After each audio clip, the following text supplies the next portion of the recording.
welcome to another episode of Hack It. Today, we delve deeper into pain and pain management. We are joined by a very special friend, a fellow female founder of WholyMe, which is an all-natural pain management balm. She also does these lovely salts for your bath. I've tried them both, and I can attest, I carry a lot of pain on my shoulders. It's like a chronic issue almost. And I think there's a big story behind that, which I want to unravel with Celine. And I tend to use her WholyMe balm. It's lying next to my bedside table, and I put it on my shoulders, and I can just feel it instantly relieving my pain. So let's go and speak to Celine about her story. What made you launch this company? And tell us everything. Thank you for having me. I'm really happy to see you and to be here. So how WholyMe started is, I feel, I think you have a similar experience where you look back at your life and almost everything lined up to be exactly where you are today. From witnessed experiences, lived personal experiences, my studies, my work, it's all led me so clearly to the mission that I have today, which is actually to share the power of care. And when I was only 10 years old, I witnessed how a really stressful environment can impact your health. First with my mother, who struggled with an inflammatory autoimmune condition that was very painful. And early on, I sort of took on the role of caregiving. And so I was looking after her and massaging the joints that hurt, and I started seeing, when I touch here, it's very hot and inflamed, and when I touch here, it's cold. I was 10, I was like, it feels like your body's communicating. It seems angry. That probably started a big curiosity about the human body's abilities, vulnerabilities, and then I myself struggled with lower back chronic pain that was very debilitating, and I was only a teenager.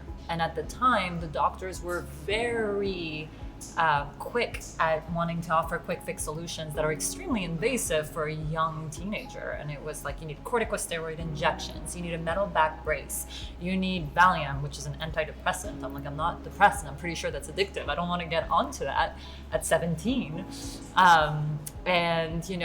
Prescribing these painkillers that are very addictive, that ruin your stomach lining, and that are very invasive. And to be fully transparent and honest, I did wear the metal back brace for a little while. And just logically, I was like, this doesn't feel like, sure, when I wear it, it helps and I feel supported, but it's melting all the muscles around my joints. Surely I'm going to become dependent on this thing. And I did take some of the painkillers and started feeling like no matter what I eat, I have pain. And then I was like, you know what? I'm taking control. I'm done. I'm not seeing another doctor. And I'm just going to take care of myself the way intuitively it feels right. So I stopped all of it. I took out the metal back brace. I stopped taking the medicine, and I took a much more holistic approach to my pain and managed it really holistically. And then from there, all this did ignite my curiosity for the human body. So I studied human biology, and then I went on to study genetics of human disease, having understood that through human biology, that we have an extremely empowering notion, which is the environment you are in impacts your predispositions. You are not only the result of your genetic makeup and the way you live your life, the environment you're in has an impact, not only on your predispositions, but your odds of recovery. And when you actually understand that, you realize that that's extremely empowering and you have a say. So I went on to study genetics of human disease, and then I worked for big pharmaceutical companies in medical education. And then I left that in a lot of personal experiences led me to sort of pause and reflect on, outside of who everybody needs me to be, who am I? What do I want to do with my one precious life? And I realized on that journey of introspection and self-reflection that at my core, I'm a caregiver. In my essence, if I'm one thing, it's a caregiver. And I want it to caregive at scale. And so really the deep dive into pain management specifically was a great segue to express my care, because I realized that this is a space that lacked a lot of care. And pain, which we can get into in more detail, is an area that big pharmaceutical companies have taken over and taken ownership of a word, making it a medical allegation when it's not. Pain is an alarm system, a way for your body to express itself. But they've taken ownership of that word, and people are mismanaging and misunderstanding what these alarm systems are. And I found that this is a really interesting space that lacked care, and we could offer a solution that was much more thoughtful. Sure, effective from first use, very clean and healthy, and we can get into that, but also it has a more thoughtful approach without ever compromising long-term health. And so I started that mission with WholyMe, and as you said, we have products that are really self-care products, like the balm and the bath salts currently, and we're developing more that are always effective from first use without compromise to long-term health. But beyond that, we're really a brand that is trying to re-educate people on what pain is and how to address it more thoughtfully. Yes, let's talk about, so what is pain? So pain is extremely complex and very different for everyone. In the more scientific term, we can categorize pain in a lot of different ways, which only honestly only the amount of different ways of defining pain just goes to show how complex pain is, right? You can define pain based on time of pain, duration of pain, and here you're talking about acute versus chronic. So acute pain is usually short-lived, usually just after an injury, usually subsides as healing occurs, and is anywhere below 3 to 6 months. Chronic pain is longer than 3 to 6 months in duration, usually associated with an inflammatory condition such as arthritis. And so that's when you're only trying to define pain according to time, but you can also try to define pain according to the mechanism that is driving the pain. So, this is when we talk about nociceptive pain. Nociceptive pain is about, you have subcategories too. So nociceptive pain, you have somatic pain versus visceral pain. These are usually talking about tissues, tissue damage or involvement. Somatic being quite localized, visceral being, and more on the tissue front, visceral being more on the organ front, and is harder to depict exactly the point of pain. And then you can talk about neuroceptive pain, that's more on the central nervous system or the peripheral nervous system, and has to do with your neurons, and it's not often linked to an injury directly. You have inflammatory pain, which has an inflammatory category.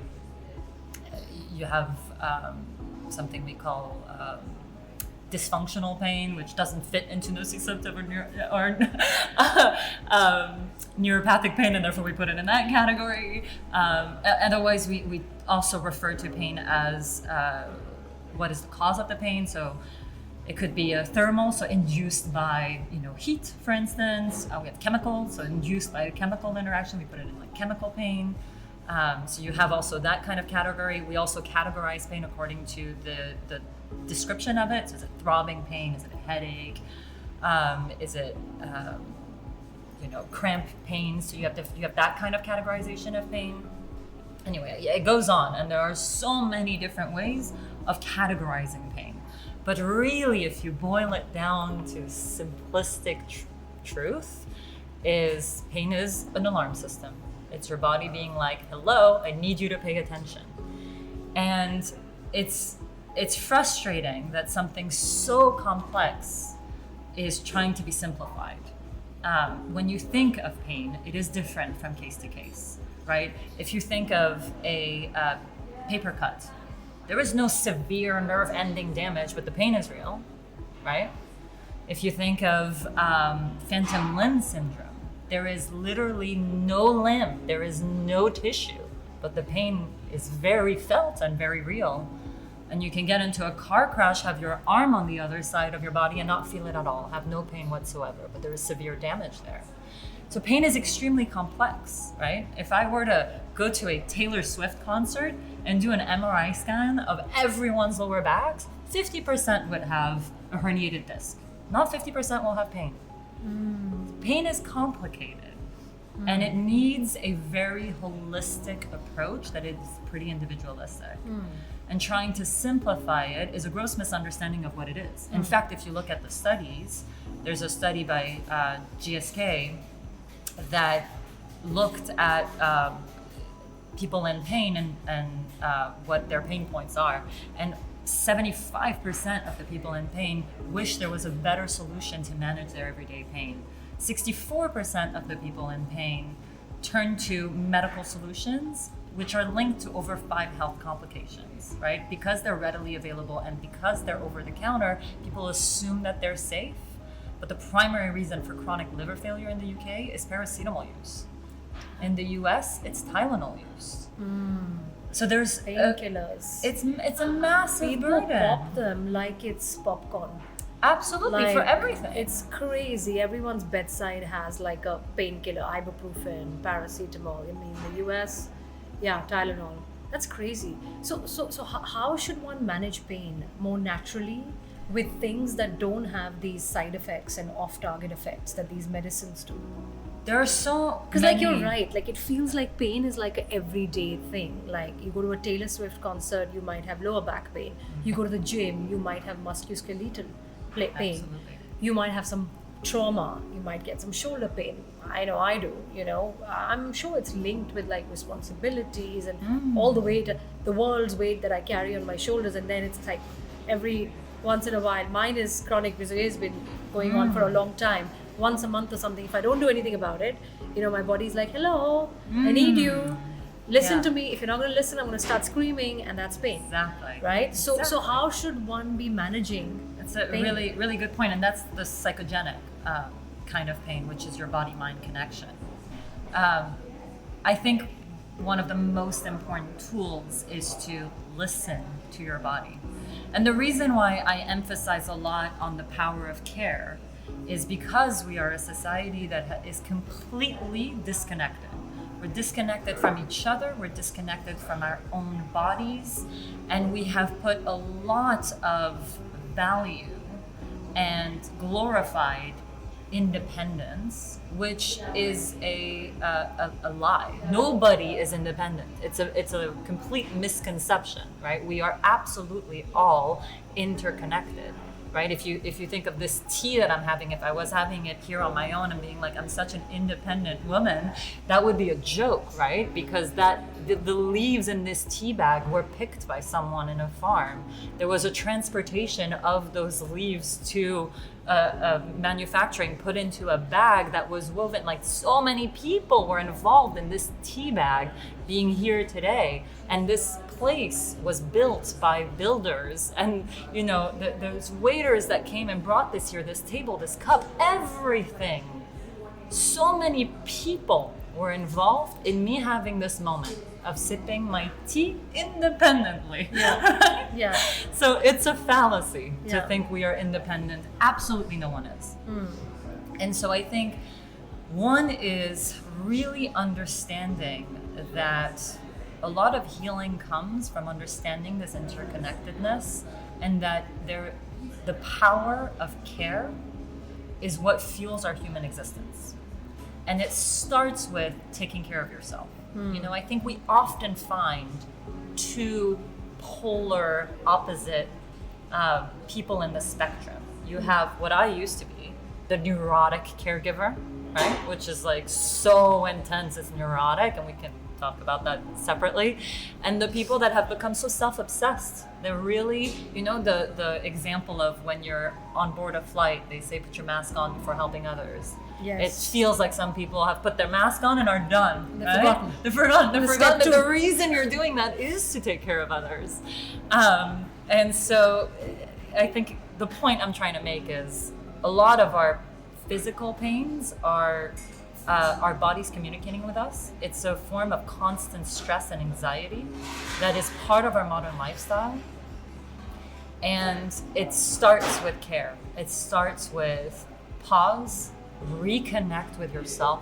What is your body telling you? What is it trying to communicate with you? Where? Do a body scan. Where are you holding tension? What do you need to let go of? What do you need to allow yourself to feel and receive? And when you do, you fill your cup. And when your cup is full, you're able to authentically care for others. And there is a massive ripple effect that comes from self-care and caring for others that is beyond measure. When you walk in the street and you smile at a stranger, you fill their cup a little bit. And then their cup is full so they can fill someone else's cup a little bit. Yeah. And so there is an immeasurable benefit to being caring. And in a society that really puts a lot of pride and power into endurance and persistence and high performance, I'm here to actually awaken the power of care. That it's not a soft weakness, it is where our power lies. And through WholyMe, the tools that we provide are encouraging that connection to self.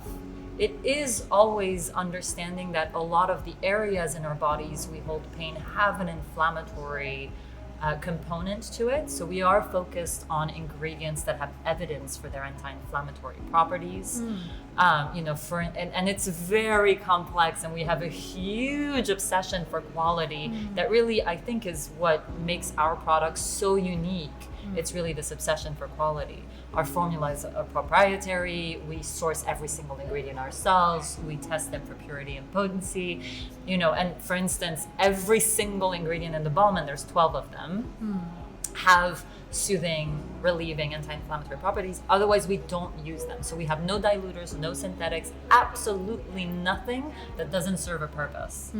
And so if I take one example ingredient like wintergreen, right? When one person says wintergreen, one wintergreen is very different to any other wintergreen, right? And testing the purity and potency is important, because what is the molecule that I'm looking for in wintergreen that makes wintergreen interesting to me for the purpose I'm trying to serve is methyl salicylate, right? It's a very renowned anti-inflammatory. It's a medicine in a lot of drugs because that's what they extract, right, as medicine.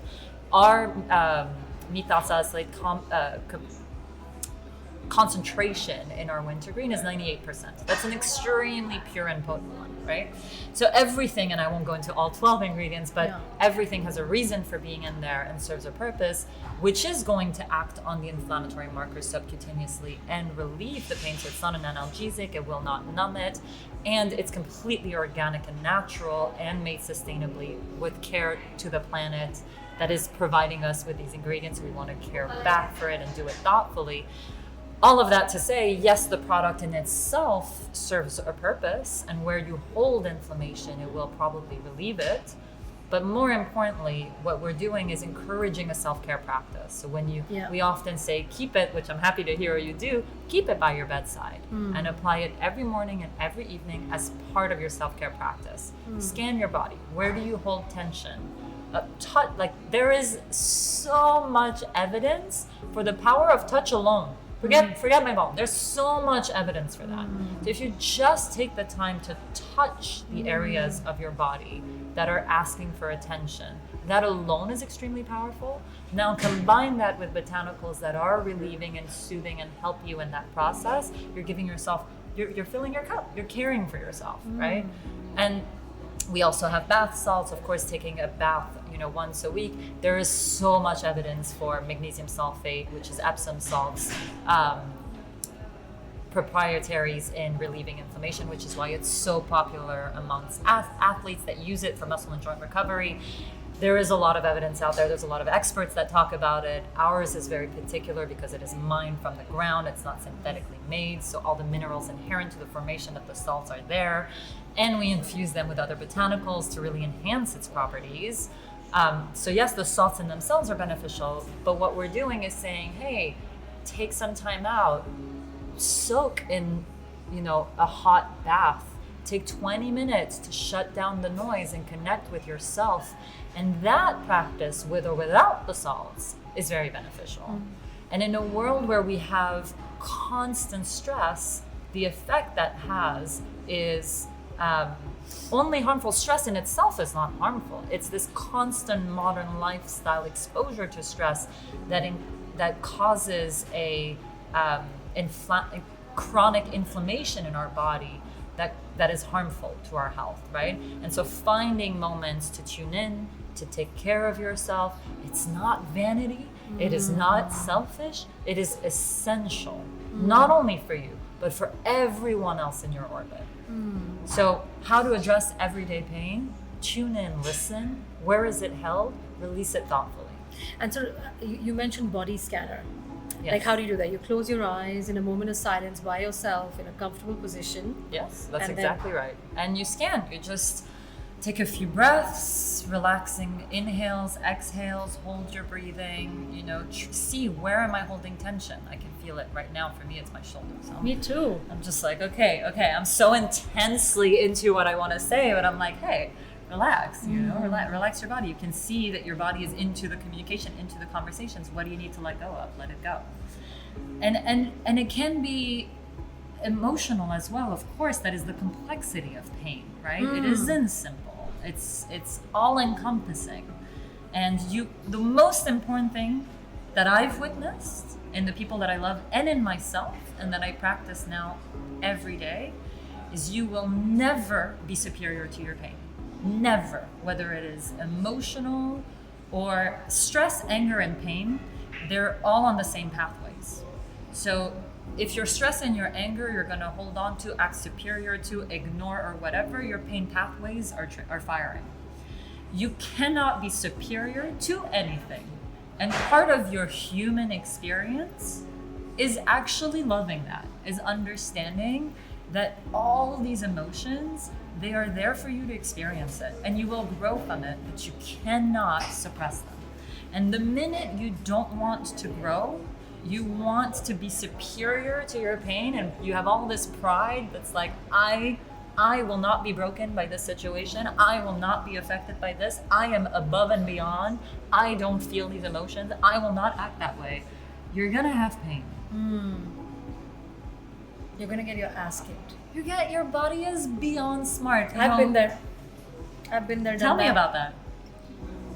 I feel Let's bad get deep. sharing it on the podcast. But we had a very stressful we've had a very stressful 2025. Even though, like, on paper, on numbers, on social media, if you were a third person, you're like, oh my God, you guys are crushing it. And to be fair, we are, like, on certain metrics. Of course. But to get here, it's now March. And I remember, like, Tom and I used to have this joke where, like, literally every week there was a bomb blast in the business, like those kind of situations. But you know what was peculiar this year? It happened every week. It happened every single week.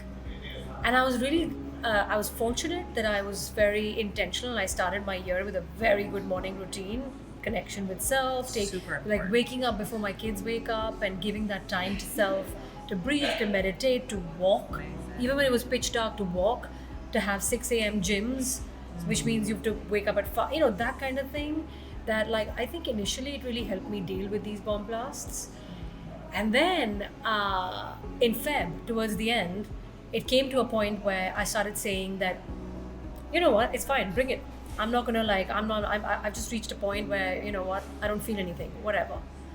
That feeling of, like, I'm superior than my anger, I wasn't letting myself feel it, because I think I was because it was now week 8. There were 8 different bomb blasts, right? Yeah.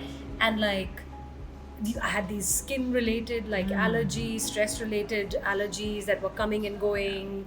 I've also identified now this year that they were stress related. Last year, I kept brainstorming, is it travel related? Is it this? Is it hormone? Is it this? Is it that?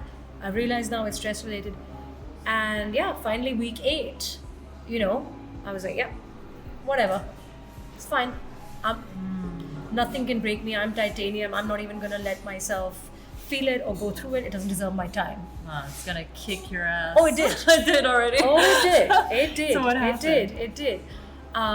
So every year in Feb, I take some time away because I think it's I take some time away from the business. I actually literally leave London, go by myself for 3 or 4 days and try to stay away, meditate, go through a bit of a detox and all that. And that is when usually I have the time to feel the emotions, everything, And this time I just felt it was going to be all work related and all that. And that trip just kicked my ass. Like everything that I felt, it was overwhelming. Think of it as therapy, right? And I think I felt way more than what I would have if I had just let myself deal with it at that time. And I think we do that as humans. And I have this like shoulder issue, which I've had for years, where if I don't look after myself, it just breaks down, where it's crazy pain, it gets stuck, I can't even move my head. And I had that experience in Thailand. Like I was with my family, again, when you slow down, just got stuck, and I was in pain, excruciating pain for a whole week because I didn't have my usual doctor, I didn't have any of that. And like there were moments where you just randomly break down, you just start crying because over like So small good. things, you snap. And my husband's like, what's wrong with you? I was like, listen, you have to understand, I'm in chronic pain. Like now this is day 6, I'm just in excruciating pain, so allow me to feel this and deal with it.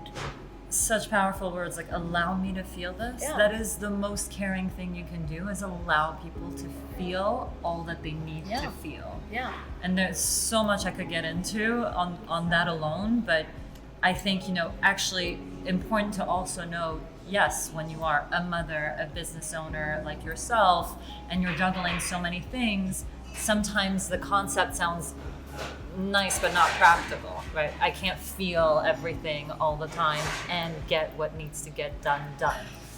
But actually, that's also how I was for a long time. I was very like, I just need to get things done, put the feelings aside, and just be practical and execute.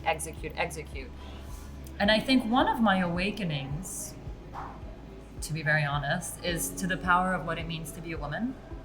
And I think there is a real duality that women embody in a way that men don't. And that is this sense of being water and fire, of being fierce, but extremely soft, right? And I think in our society, a lot of women have gone into roles thinking they need to lead like men because we are in a patriarchal society and we're expected to lead in a certain way. But I actually think what our society needs is more women in leadership positions, because that duality that we embody, which is extremely fierce but extremely nurturing, is how you should lead. And that is also where my what I stand for, the power of care, really comes in. It's understanding that care is not weak, it's extremely powerful. And I used to feel extremely guilty if I had a hard day, and I could see, you probably see this with your team. Your team, they're like sponges. They absorb how you feel, right? They're amazing. They drive the ship. They're, gifts, absolutely. But they do absorb what you as the leader feel. And so if I had a hard day and I wasn't showing up as my most magnetic, self, I could feel that I was bringing everyone down, and I felt so guilty about it. But I've actually shifted even my way of leading, because I'm now embodying what I represent. And, I rather come to my team and be super honest, because that's also not the culture I want to create. I don't want a culture of suppressing emotions. It wouldn't be in alignment with all our values at WholyMe. So I have to do the hard thing and be like, listen, today's a hard day for me. I'm not doing great, but I will do my best.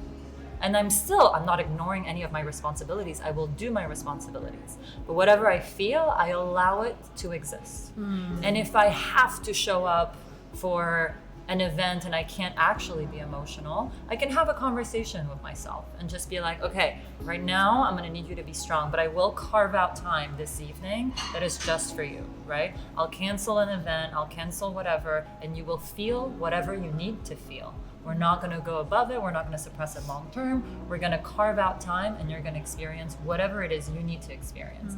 And the sooner you allow your body to be this vessel for which emotions come in and out, the more they flow, and actually the easier it is. And you are more flexible, you have more energy, and it all stems from this, just not resisting. I love that. I find it fascinating that all this mental, emotional burden somehow gets expressed as physical pain in the body. Like there is this book that I have, well actually my husband has, where you can, it's a pretty big encyclopedia called Body, and you can literally look up, like if you're feeling, let's say you do a body scan and you feel a shoulder pain, you can look up and you can find shoulder pain and it tells you what does that mean. I know what it means because I've looked it up. It means family responsibility, it means a lot of responsibility. You know, and that you carry in your shoulder. Like jaw pain means something else, knee pain means something else. And I just find that fascinating, the connection between mental health and emotions and being expressed through your body as physical pain. And I don't think people know that, by the way. They think it's injury, or they think I bumped my leg, and I think it's genetic that I have like knee pain, or I don't. I think there is a layer that you can probably go deeper in, and I think it's psychological, mental, conscious, unconscious brains, trauma that you probably trapped somewhere. I think there is, and there's so many layers. But the thing is, doctors don't even know that. They're not educated. It's like the same as nutrition. No, because why? Because the doctors are trained in medical school. Yeah, to sell medicines. And all of that is sponsored by the pharmaceutical industry. Yeah, exactly. So there is a really thoughtless approach to care, which is a really big problem that does need shedding light on. Yeah. But I do think there is an awakening. I think there is. People, particularly post-COVID, are much more self-educated, do their own research. They read the back of PAC. They're curious about what they put into their bodies and on their bodies. And, with what happened with the opioid crisis in the US, that was a huge wake-up call for people to understand, hang on, actually our doctors don't have our best interest at heart. And even if they do, maybe they're just not educated on all the spectrum of the holistic care that people do need when it comes to pain. Yeah. And I read a paper I really enjoyed by a scientist who was a surgeon for spinal surgeon. And the title of the paper is, "Am I operating on your spine or your anxiety?"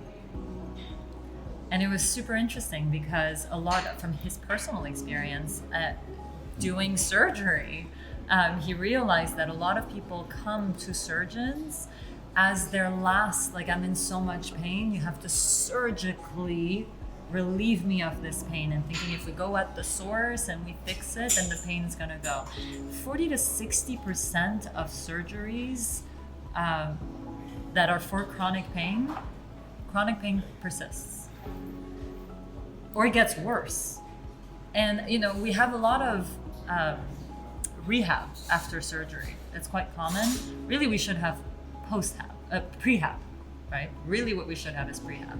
Just before I go into an invasive surgical procedure to physiologically change something, let's do all these things. Let's work on your anxiety. Let's work on all these things, because some people think that if they relieve their pain, their anxiety is going to go away, because really what burdens them is the anxiety.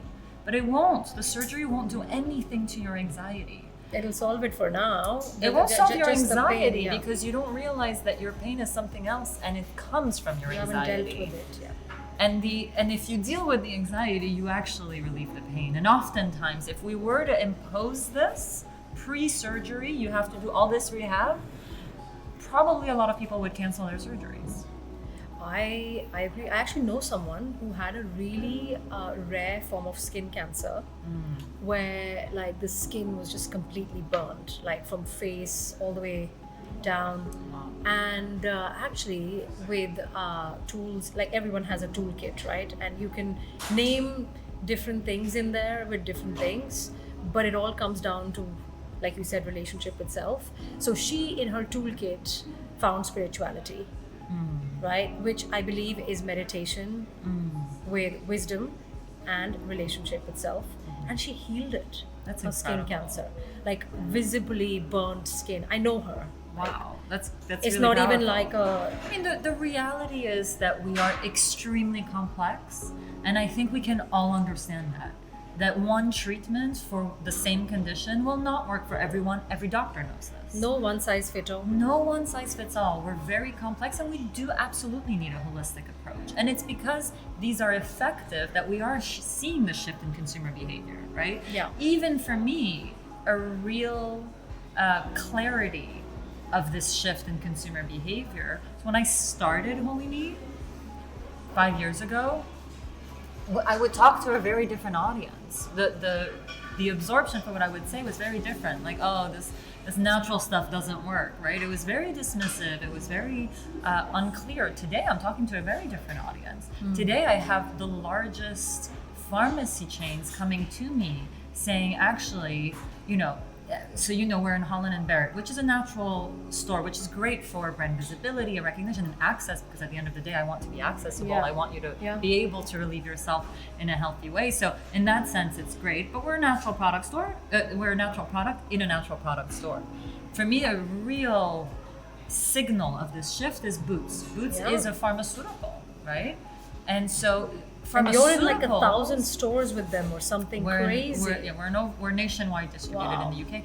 Boots. In Boots. That's Boots. amazing. What's interesting is it's a pharmaceutical. A pharmaceutical says efficacy at all costs, not natural at all costs, not clean at all costs, efficacy at all costs. So, firstly, for me, it's testament to the effectiveness of our solutions. Yeah. But also, the market is demanding them to shift. More natural, And so now less side exactly, effects. and we're yeah. not in like bath products. We're actually sitting in pain relief category That's in amazing. Boots.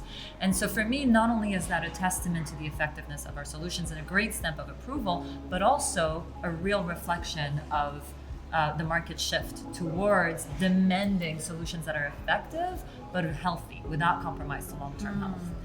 And so that's an exciting shift we see in consumers really educating themselves, really understanding that we need to address our body's signals in a much more thoughtful way. That's amazing. That's amazing. I mean, I've followed your journey, luckily, from the very start. From the very start. Both of us have. Yes, it's Followed true. each other's journey. And we were just getting into like rebranding. Yes, Because we're both at that point where, we were testing our products. that's true. And we wanted very muted packaging because we wanted, muted means, it's all natural and all of that. And both of us are now at a point where we're scaling into these large scale retail, and actually we want to scream. We want to shout to the customer and say, hey, just because we look pink and as attractive as an unhealthy product, right, doesn't mean that we're not. We're equally attractive, and we just want to make it very clear to you, using these attractive packages, because packaging is a whole minefield, right? Packaging is the reason why customers are confused, right? Like, for example, in the food space, and you know this, anyone knows this, you go into a supermarket and there are like brands screaming at you, high in fiber, and you pick up the pack, you turn the back of the pack, and suddenly you're just like, but why don't I recognize a single ingredient in here? If you were so good, why don't I recognize anything in here? There's nothing food grade in here. Everything is just chemicals. High protein. And suddenly you turn the back of the pack and you see all these chemicals. So packaging is a minefield. The most attractive products screaming at you. Unfortunately, most customers are, or at least up till now, and maybe things are changing, they don't turn the back of the pack. They just look at the front and they kind of buy it because they're like, hey, it says no sugar. Just turn the back of the pack. Just, can you recognize those things in there? If you don't, please don't buy it. That's a false marketing claim. I'm assuming similar things happen. So for me, the Rebrand is actually really interesting because my rebrand is stemming from my own personal growth as a founder. And when you met me a few years ago, I was very young when I started WholyMe. I'm only 32 now, so I was mid-20s, baby, a baby. And I think I wanted to go with sort of muted, clean, clinical looking. Same. Now looking back though, I can own that really what was happening was it was a reflection of me. And I was not owning what I stand for and who I am deeply.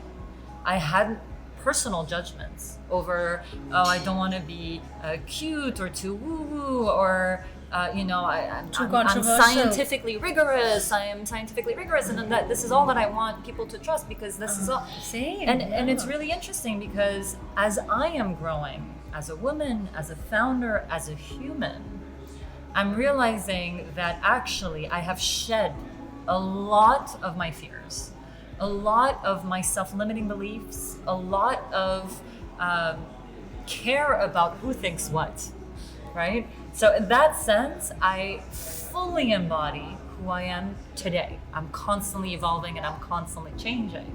But I really have stepped into and own who I am, what I stand for, the difference I want to make in the world, and how I want to make it. And I'm unapologetically me. So the new branding, which you will see, actually is an embodiment of how I have grown and who I am and what I stand for.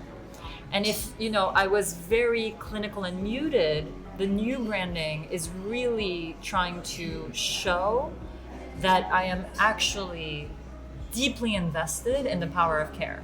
And so the way everything is designed is in that way. And I've tried to go with agencies and freelancers, and I've spent an outrageous amount of money on trying to get this right. And I refuse, no matter how much money has gone into failed attempts, to change the branding if it wasn't really resonating with what I deeply, profoundly feel. And it might have frustrated my team, like we've done all these iterations, we need to go for it, It wasn't doing it. And for me, it wasn't like I need to stand out on shelf, it needs to, pop compared to others. I said it needs to be profoundly embodying what we stand for, and nothing else matters. And so I did a rebrand, and I can't wait for it to be released. I can't wait to see it. And it's really embodying that. So the colors we use, the text on pack, the ingredients we use, the logo, all of it has a reason for existing. Just like I have a reason for existing. And my mission is to share the power of care. And a lot of care has gone into the formulations, into our full supply chain, into the team, into the way we act, into the branding, and every single element is there very thoughtfully chosen, really representing that. So I really hope it comes clear when people experience it, but trying to build a universe that is beyond the products, because I think what I focused on was very product focused. I wanted to really demonstrate the efficacy and, the need and the demand and the product market fit. And I've done that for years, and we're widely distributed with only 2 SKUs, and we're doing, well, thankfully. So I think I've demonstrated product market fit, and I have constant 5-star reviews, and I know based on what people tell me that it is effective and that it is helping people, and that fuels me.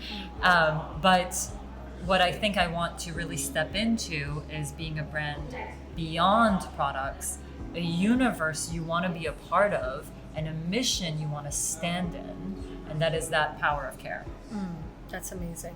So powerful. Thank you. I love founder-led, mission-driven brands, because I think like the integrity in the product, the thought in the branding and the packaging, and there's so much love and soul that goes into it. I don't understand, like when people go shopping, like how do they pick like a big company brand versus like a small founder-driven, mission-led product? Like how does that even compete? Like to me, there's no competition. But like I think there's a shift happening. You're right. For sure. I think this is why we do this podcast, right? It's a wellness platform. It's like, let's talk about how do you live longer and disease-free, or how do you manage pain but without opioids, What can you do every day for yourself, especially as and women. for others, right? And It's for like others. Understand that doing it for yourself is doing it for Is others. doing it for others, because like you said, when the mask comes down, first you, so you can help So you others. can help, exactly. But like, by the way, women forget that, because Of women are course. just made, we are, like you said, natural givers. We course. produce human beings. We create, like we're the creator. We We're create everybody's first life. home. I know. But if I can I tap into this for a second? One of my awakenings to womanhood is also actually women need to understand. I think they forget the power that is within them. And you are literally everybody's first home. That is an incredible power, because by being everybody's first home, you are also the source of all life and of all love.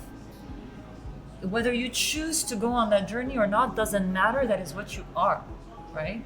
I agree. And when you forget the power that lies within that, we have a bunch of wounded children in society.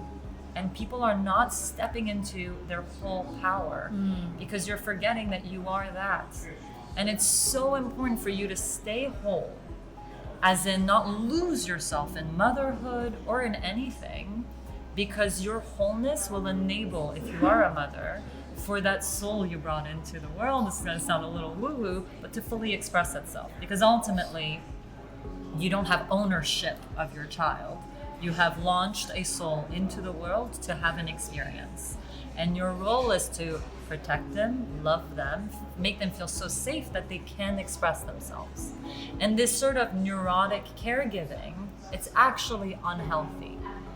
And no matter, sometimes we put the mask of care, behind it is control. And we can get into how that links to pain, because anxiety we know enhances pain, and the only thing to relieve anxiety is control. And so we can put a lot of and this explains why there's bullying in school, why people are trying to exert so much control. It's to manage their anxiety. Deep down, that is what is happening, which is why we need this sort of nurturing, loving, caregiving woman in the world to lead in a more thoughtful way. I'm getting in all different directions. No, look, our audience a lot of it is female, and I think it takes a lot of, you have to put in a lot of work in yourself. Yes. To understand these things, because it's not easily understandable if you don't give it the time. Yes. And I think one thing to and also, like, it's not women's fault, right? Like, how? No, of course. Because you grew up in culture, societies where, let's talk about war. What happens in war?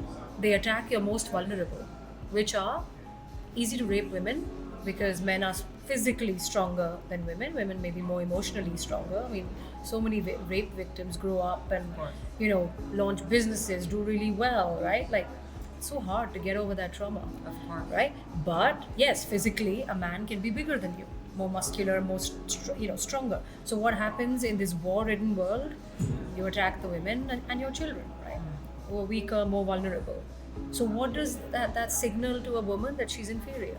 And then you grow up in that society, and then your ancestors tell you your place is in the kitchen and you are inferior. No, be strong, like go study in an Ivy League, but don't forget, your place is below. He's here, you are here. It's like, by the way, I think you've forgotten a little thing. I produced him. Actually, just a little detail has gotten forgotten in this very messed up equation. So you also don't blame women. No, and the point is also not blaming anybody. No, not at all. But I'm just saying it's really sad, this like virtuous circle in societies. And I think the bigger thing you said was, one shouldn't forget that we all carry a light in us, and our number one duty is to make this light shine bright. Never weaken this light to try and make someone else feel superior. Your duty. Everyone, like you said, is born with this soul who's supposed to experience life. Every soul has this light, and we gotta make it shine. Exactly. That's all, right? Whether it's a male or a female. Absolutely. Unfortunately, the females end up like lowering the light, because I don't want someone else, male or female, to feel insecure around me. No. That's not your duty. Your duty is towards yourself, your soul. Exactly. You've got this light, make it shine. Exactly. And there's so much to say here, but you know, there is also, I think, an awakening amongst women.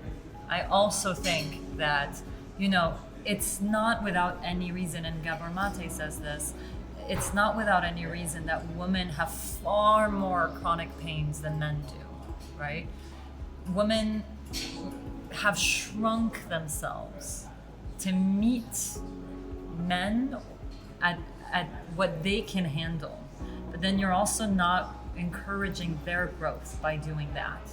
And you know, women are very complex. You know, as creators of life, there is also a huge flowing world within us.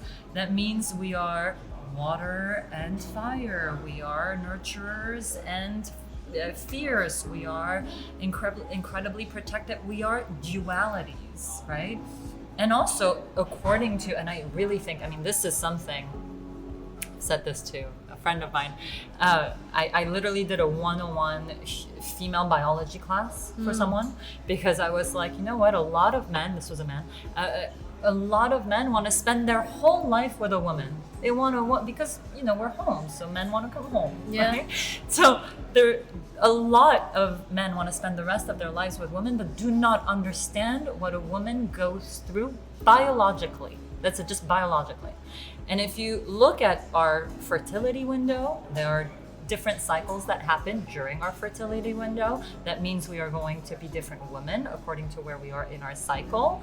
Then we go through perimenopause, we go through menopause, we go through postmenopause. All of this, you want a woman for the rest of your life? Educate yourself. This is what you are signing up for. Do you have the shoulders for it? Or do we need to shrink ourselves to what you can handle, which then means we are suppressing sides of ourselves, which then means we suffer far more conditions than men do.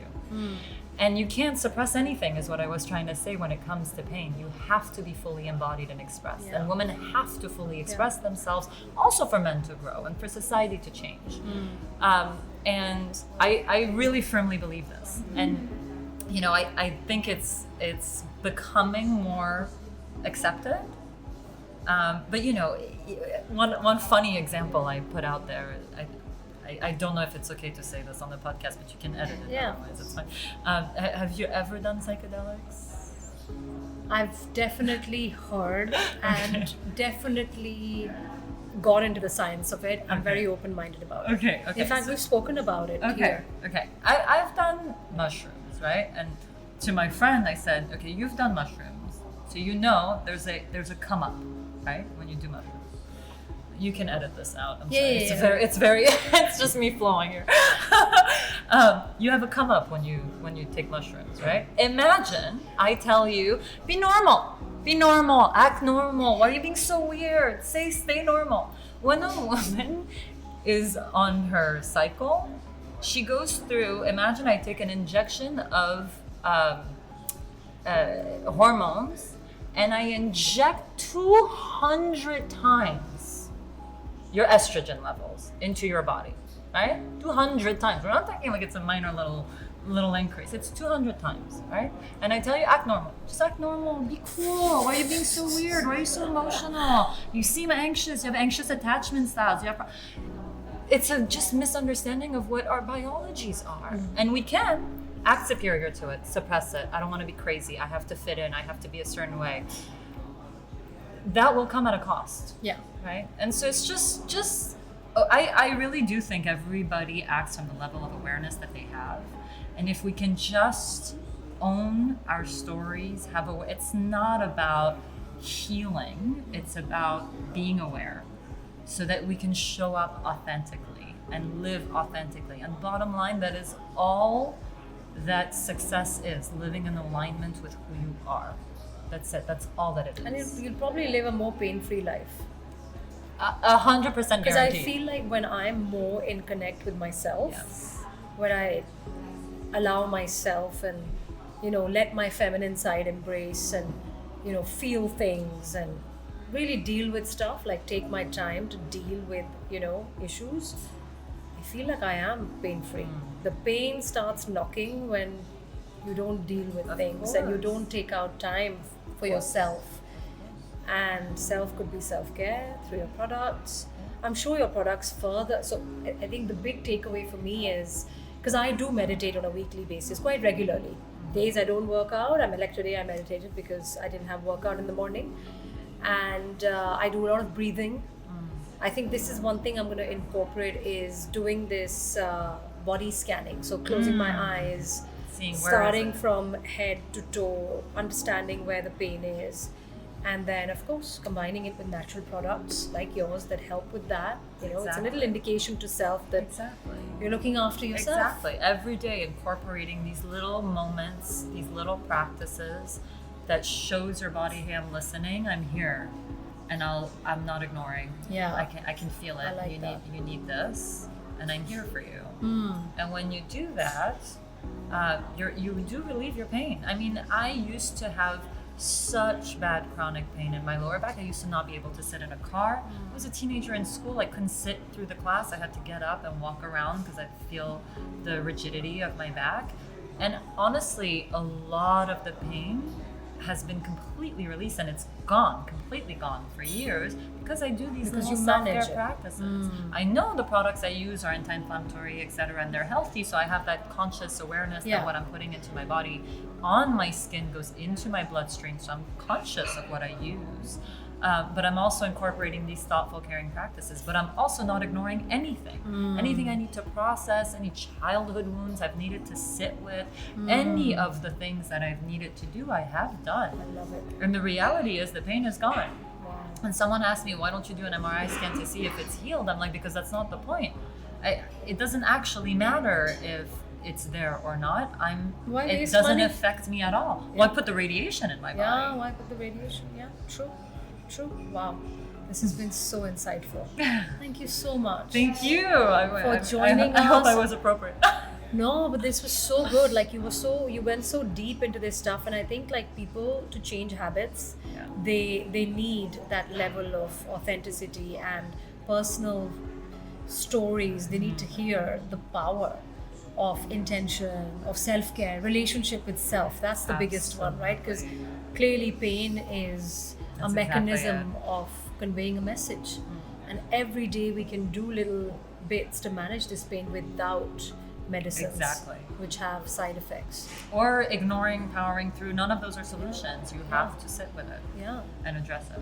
Yeah, I mean, mind is something that makes us superior to the animal kingdom, the plant kingdom, the other species, right, that live on this planet.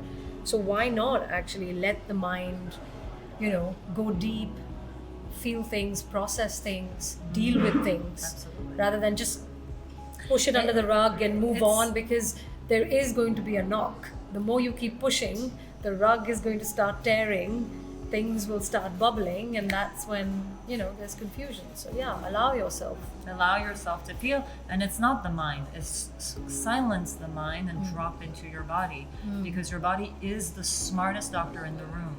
So actually shut the mind that is actually trying to suppress and rationalize, and tune into your gut, all the wisdom that lies within you.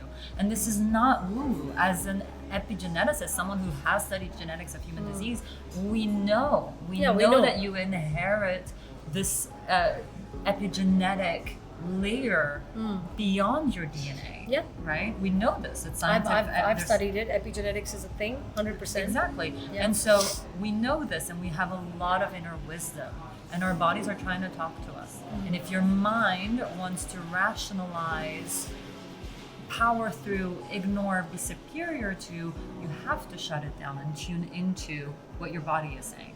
I love it. I know I'm going to start incorporating this in my morning practice. Please do. So thank you for coming here and sharing. Thank you for having me. This has been really, really enjoyable. Thank you. I loved it.